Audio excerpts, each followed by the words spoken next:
To perform the actual assembly, we'll need some basic tools, such as a spirit level, a tape measure, a set square, shears, a hammer, a knife, a pencil, and a drill, and power tools like a drill driver and an angle grinder. Depending on the structure on which the assembly is going to be performed, we will need screws for wood or metal. When starting to assemble vertical elements, we first need to set the level at which we begin to install them.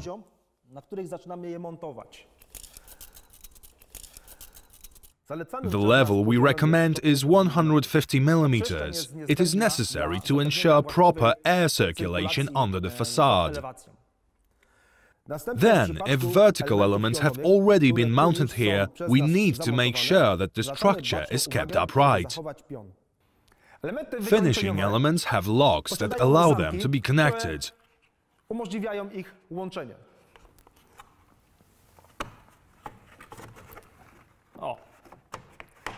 Now, quite simply, we have the outside corner connected here.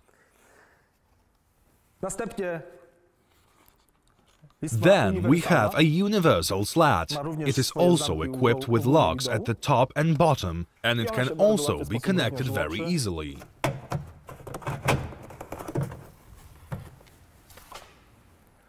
Having completed the assembly of the vertical elements, we proceed to the assembly of the slats. Let's begin with the starter slat, which we will install along the building. Next, attach the base of the FS252 slat. This is a finishing slat. At the top there is the base of the FS262 slat, and that is the base of the ventilation slat. The next stage is the assembly of panels. The panels should be mounted from left to right. Before assembly, the first panel should be cut to size, like this panel that has already been cut. We need to cut it approximately halfway, and the offcut should not be thrown away. Keep it, as it will be useful when finishing the wall. As I have previously shown, the panels are equipped with locks that stick into the starter slat. Insert the panel into the starter slat, leaving an expansion gap, just like here in the case of a universal slat. A 10 mm expansion gap is necessary for the panel to work.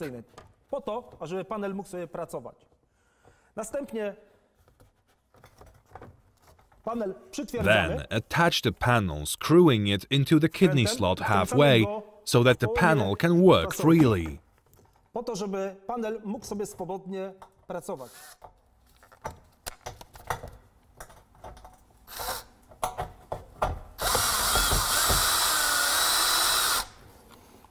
The panel is attached, but at the same time it may slide and move freely.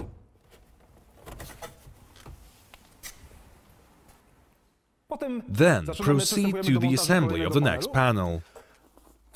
Insert the top part of the panel into the vertical lock, controlling the bottom part with your hand to ensure that the panel has been properly inserted into the starting slat, while simultaneously pushing the top part.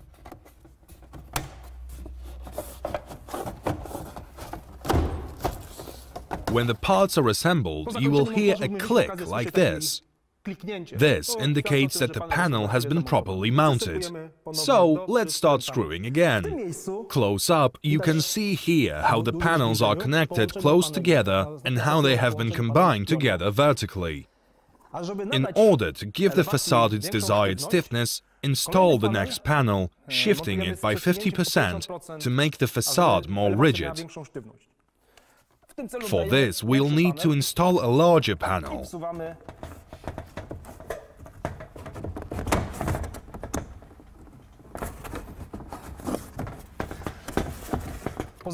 Leave an expansion gap.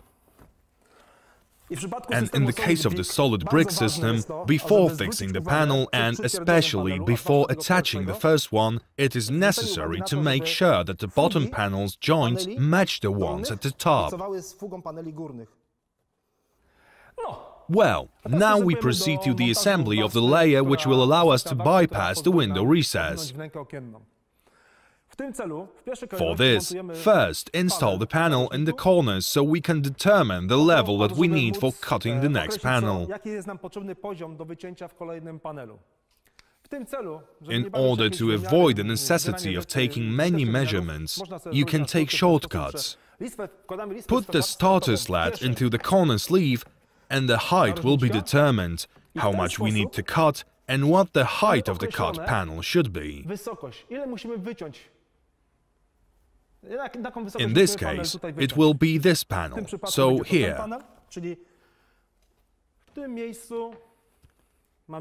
So we will need to cut this part off. Now we have to determine what size we will need. Measure the distance from one edge to another and add 1 centimeter.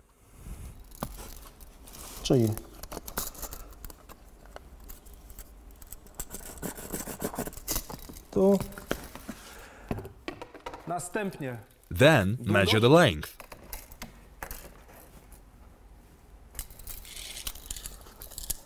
Measure this as well and then take it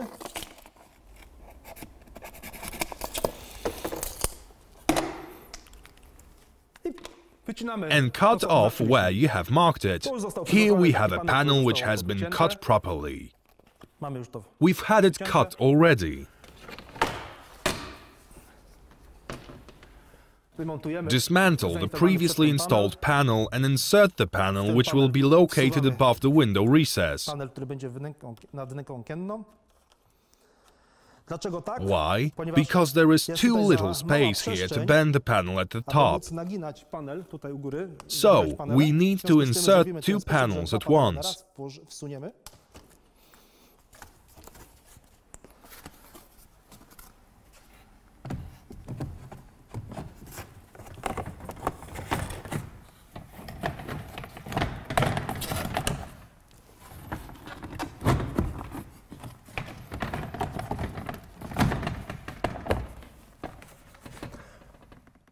Make sure there is a dilatation gap, and then you can start screwing. Now, let's install the final layer. To do this, measure the size you need,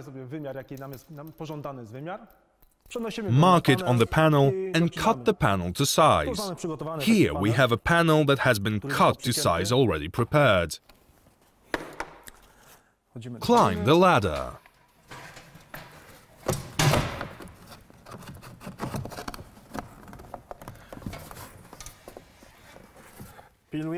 Make sure that the joint is straight and neat. One very important thing when installing the last panel is that it's necessary to protect the panel against moving upwards.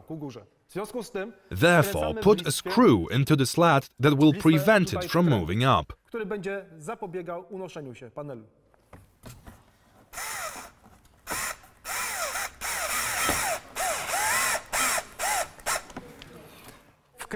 The screw should make it possible for the panel to slide, but not to move up or become detached.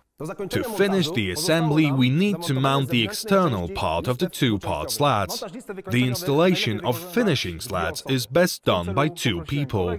To do this, I asked a friend to help, because the slats are long and quite flexible.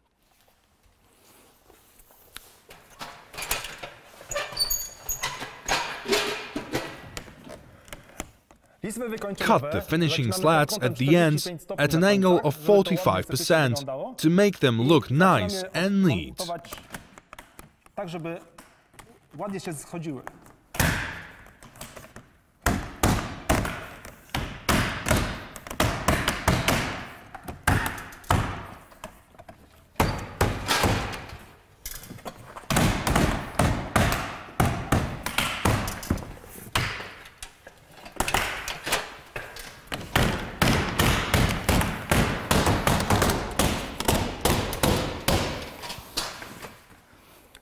The advantage of two-part slats is that the slats can be assembled and disassembled many times.